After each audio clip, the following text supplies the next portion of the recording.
Hi స్నేహితులారా, నేను మీ Tejaswi. Welcome back to our channel పవర్స్వి వ్లాగ్స్. ఈ వీడియోలో మనం బీబీ కా మక్బారా గురించి తెలుసుకుందాం. అదేనండో ఈ మినీ తాజ్మహల్. మీలో ఎంతమందికి తెలుసు తాజ్మహల్ రెండు ఉంటాయని? సో తెలిసిన వాళ్ళైతే కామెంట్ చేయండి, తెలియని వాళ్ళైతే వీడియో మొత్తం చూసేయండి. ఇక మొదలు పెడదాం. ఈ వీడియోలో నేను అసలు తాజ్మహల్ ఎందుకు కట్టించారు, ఎవరు కట్టించారు, దానివల్ల యూజ్ ఏంటి అండ్ ఎక్కడ ఉంటుంది, ఎన్ని సంవత్సరాలు పట్టింది అనే ప్రతి ఒక్క డీటెయిల్ ఇస్తాను. సో వీడియో చివరి దాకా చూడండి, నచ్చితేనే లైక్ చేయండి. ఈ మినీ తాజ్మహల్ని కట్టిన వారు వచ్చేసి ఔరంగజేబ్. దీన్ని కట్టింది 1660వ సంవత్సరంలో కట్టించారు. ఈ నిర్మాణం పూర్తి అవ్వడానికి సుమారుగా 10 సంవత్సరాల టైం అయితే పట్టిందండి. 1651లో మొదలు పెడితే 1661 నాటికి ముగిసింది. అసలు ఈ మినీ తాజ్మహల్ ఎందుకు కట్టారంటే వాళ్ళ వైఫ్కి గుర్తుగా కట్టించారు. సో వాళ్ళ వైఫ్ నేమ్ వచ్చేసి దిల్రాజ్ బాను బేగం. ఆమెకి చివరి గుర్తుగా, చివరి జ్ఞాపకంగా ఈ మినీ తాజ్మహల్ అయితే కట్టించారు. సో ముందుగా ఇది స్టార్ట్ చేసిన వారు అయితే ఔరంగజేబ్, తర్వాత వారి కొడుకైన అజం షాకి ఈ పనిని అయితే అప్పగించారు. సో ఇది కట్టడానికి ఆల్మోస్ట్ ఒక 10 years అయితే పట్టింది. అండ్ అప్పట్లోనే 7 lakhs వరకు అమౌంట్ అయితే ఖర్చు చేశారంట. అందుకే మనకు బుక్స్లో కానీ గూగుల్లో కానీ వీరు ఇద్దరు కట్టినట్టుగా మనకైతే కనిపిస్తుంది. సో ఈ తాజ్మహల్ ఎవరు కట్టారో అని ఎవరైనా అడిగితే ఔరంగజేబ్ ఇంకా అజం షా కట్టారు అని చెప్పొచ్చు. తాజ్మహల్స్ రెండు ఉంటాయి, ఒకటి ఢిల్లీలో ఆగ్రాలో ఉంటుంది అండ్ ఒకటి వచ్చేసి ఔరంగాబాద్లో ఉంటుంది. సేమ్ ఆగ్రాలో ఎలా అయితే ఉంటుందో తాజ్మహల్, అలాగే ఇక్కడ ఔరంగాబాద్లో కూడా ఉంటుంది. అండ్ ఇక్కడ ఒక మెయిన్ డిఫరెన్స్ ఏంటిదంటే ఆగ్రాలో తాజ్మహల్ని మొత్తం పాలరాతితో మాత్రమే కట్టించారు, కాకపోతే ఔరంగాబాద్లో మాత్రం కొంచెం ప్లాస్టర్ ఆఫ్ ప్యారిస్ కూడా యూజ్ చేశారంట. అండ్ ఇక్కడ నిర్మాణం ఎప్పటికప్పుడు చేంజ్ అవుతూనే ఉంటుంది. అండ్ మేము వెళ్ళినప్పుడు కొంచెం కలర్స్ కూడా పోయినాయి. అండ్ లాస్ట్ టైం వెళ్ళినప్పుడు నిర్మిస్తున్నారు ఇంకా. ఇకపోతే మీరు ఇక్కడికి విజిట్ చేయాలనుకుంటే మార్నింగ్ 8 AM నుండి ఈ నైట్ 8 PM వరకు కూడా ఉంటుంది టైమ్. అండ్ కాస్ట్ వచ్చేసి 25 rupees. దీని అసలు పేరు వచ్చేసి బీబీ కా మకాబ్రా. మకాబ్రా అంటే టాంబ్ ఆఫ్ లేడీ అని అంటారు. ఈజీగా చెప్పాలనుకుంటే సమాధి అన్నట్టు. ఆగ్రాలో షాజహాన్ వాళ్ళ వైఫ్ ముంతాజ్ కోసం కట్టించాడు. అండ్ ఇక్కడ ఔరంగజేబ్ దిల్రాజ్ బాను బేగం కోసం కట్టించారు. ఇది నేను కలెక్ట్ చేసిన ఇన్ఫర్మేషన్ మినీ తాజ్మహల్ గురించి. అండ్ ఇక్కడ మనకు ఎంట్రన్స్లోనే టికెట్ కౌంటర్ ఉంటుంది. అండ్ లోపలికి వెళ్ళిన తర్వాత దిల్రాజ్ బాను బేగం గారి సమాధి కూడా ఉంటుంది.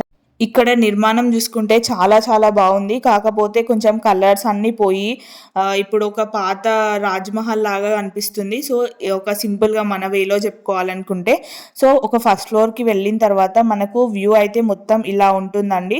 సో చుట్టుప్రక్కల 4 sides కూడా మనకు మ్యాంగో ట్రీస్, కొంచెం సేపు మన ఫ్రెండ్స్ అండ్ ఫ్యామిలీస్తో స్పెండ్ చేసుకోవడానికి కూడా ఉంటుంది.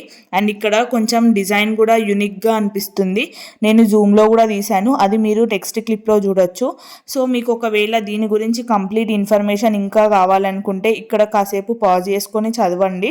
సో చూడండి వీళ్ళ ఆర్కిటెక్చర్ ఎంత బాగుందో. సో ఇది ఈ నిర్మాణం కట్టిన వారు తాజ్మహల్ కట్టిన వారిలో ఒకరంట.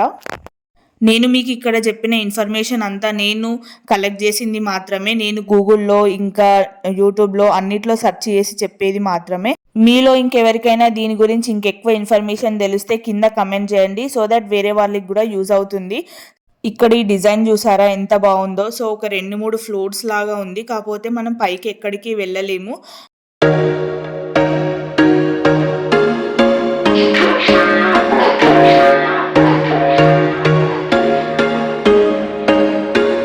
There was once a day that I would pray for you. I'd go and misbehave just so you'd notice too. Sneaking looks up and down from across the room.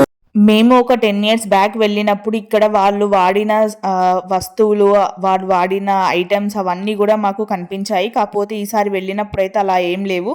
So ఇక్కడ చూసారు కదా, ఇదే దిల్రాజ్ బాను బేగం గారి సమాధి. పైన కనిపిస్తున్న అన్ని చిత్తి కాగితాలు మాత్రం అనుకోకండి, అవన్నీ డబ్బులే. ఇక్కడికి చూడడానికి వచ్చిన వాళ్ళు వారి కోరికను నెరవేరుతాయని అలా అమౌంట్ అయితే ఇస్తారంట, ఎంతో అంత డబ్బులు వారికి ఉన్నంతలో. సో లోపల అయితే ఇలా ఉంటుందండి. చాలా మంది విజిటర్స్ అయితే వస్తున్నారు. అండ్ మనకు మండే టు సాటర్డే సండే వరకు కూడా ఓపెన్ అయ్యే ఉంటుంది. సో ఇలా అయితే ఉంది లోపల. మీకు ఎలా అనిపిస్తుంది అనేది కమెంట్స్లో చెప్పండి. నేను ఇది సడన్గా చూసినప్పుడు నాకైతే మొత్తం చిల్లర కావచ్చు, చిత్తు కాగితాల్లాగా అనిపించినాయి, కానీ జూమ్ చేసి చూస్తే కానీ తెలియలేదు అవన్నీ డబ్బులు అని. చూడండి ఎన్ని డబ్బులు ఉన్నాయో, అసలు అవి లోపలికి వెళ్ళడానికి కూడా లేకుండా ఉన్నాయి, మొత్తం డబ్బులే వేశారు. మీలో ఎంతమంది ఔరంగాబాద్లో ఉన్న మినీ తాజ్మహల్ దగ్గరికి వెళ్ళారనేది కింద కమెంట్స్లో తెలియజేయండి. మీలో ఎవరైనా మన ఛానల్ని కొత్తగా విజిట్ చేసిన వారైతే తప్పకుండా సబ్స్క్రైబ్ చేయండి అండ్ మిగతా వీడియోస్ కూడా చూడండి. షిరిడి వీడియోస్ కావాలనుకుంటే దీనికి ముందు 3 పార్ట్స్ పెట్టాను, అవి కూడా చూసిన తర్వాత ఇవి చూస్తే మీకు ఒక మంచి క్లారిటీ వస్తుంది. వీడియోస్ చూడండి, నచ్చితేనే ఏమైనా ఇన్ఫర్మేటివ్గా అనిపిస్తేనే ఒక లైక్ చేయండి అండ్ మిగతా వారికి షేర్ చేయండి. ఇకపోతే మినీ తాజ్మహల్ చుట్టూరా కూడా నేను ఒక వ్యూ లాగా తీశాను. సో కొంచెం కలర్స్ అయితే షేడ్ అయినట్టు అనిపించాయి, కలర్స్ అన్నీ పోయి పురాతన బిల్డింగ్ లాగానే అనిపించింది. సో ఇది కట్టి కూడా చాలా సంవత్సరాలు అవుతుంది కదా, సో అందుకే అలా ఉందేమో. ఎప్పటికప్పుడు రినోవేట్ కూడా చేస్తూనే ఉంటారంట. సో నేను వెళ్ళినప్పుడు అయితే అలా ఉండే. సో ఇక్కడ కూడా ఒక నోట్ కూడా ఉంది, మీకు కావాలనుకుంటే చదవచ్చు ఇంట్రెస్ట్ ఉన్న వాళ్ళు.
సో గైస్ ఇదంతా తాజ్మహల్ చుట్టూ ఇలా మొత్తం అంత గ్రీనరీగా ఉంటుంది. మొత్తం ఫోర్ సైడ్స్ కూడా అంత గ్రీనరీ, మ్యాంగో చెట్లు, ఇంకా వాటర్ ఫౌంటైన్. ప్రజెంట్ అయితే లేదు వాటర్ ఫౌంటైన్. తాజ్మహల్ బయట అయితే ఇలా ఉంటాయండి కొన్ని షాప్స్, మనకు కావాల్సిన డ్రింక్స్, స్నాక్స్ ఏమైనా కావాలన్నా తినొచ్చు. సో ఫైనల్గా ఒక్క మాట, నా కళ్ళతో మీకు ఈ ప్రపంచాన్ని చూపించలేకపోయినా నా కెమెరాతో చూపిస్తాను. దానికోసం మీరు చేయవలసిందల్లా ఒకటే, సబ్స్క్రైబ్ చేసి పక్కనున్న గంట కొట్టండి అండ్ నచ్చితే ఒక లైక్ చేయండి అండ్ బాగా నచ్చితే కామెంట్ కూడా చేయండి. ఇంకా మిగతా వీడియోస్ కూడా చూసేయండి. సో నెక్స్ట్ వీడియోలో నేను అజంతా ఎల్లోరాకి ఎలా వెళ్ళాలి, అక్కడ అసలు ఎన్ని గృహాలు ఉంటాయి, అసలు దాని యొక్క ఇంపార్టెన్స్ ఏంటి, ఎంతమంది చూశారు, అక్కడికి వెళ్ళడానికి ఎంత టైం పడుతుంది అండ్ ప్రతి ఒక్క డీటెయిల్డ్ నెక్స్ట్ వీడియోలో ఇస్తాను ఎల్లోరా కేవ్స్ గురించి. సో ఔరంగాబాద్లోనే నెక్స్ట్ ప్లేస్ వచ్చేసి ఎల్లోరా కేవ్స్ అండి. తప్పకుండా చూడండి, చాలా బాగుంటుంది వీడియో మాత్రం. Don't miss that guys. And video ఇప్పటి వరకు చూసినందుకు thank you so much. And నచ్చితే తప్పకుండా లైక్ చేయండి, షేర్ చేయండి అండ్ నెక్స్ట్ వీడియోలో మళ్ళీ కలుద్దాం. Bye, have a nice day guys.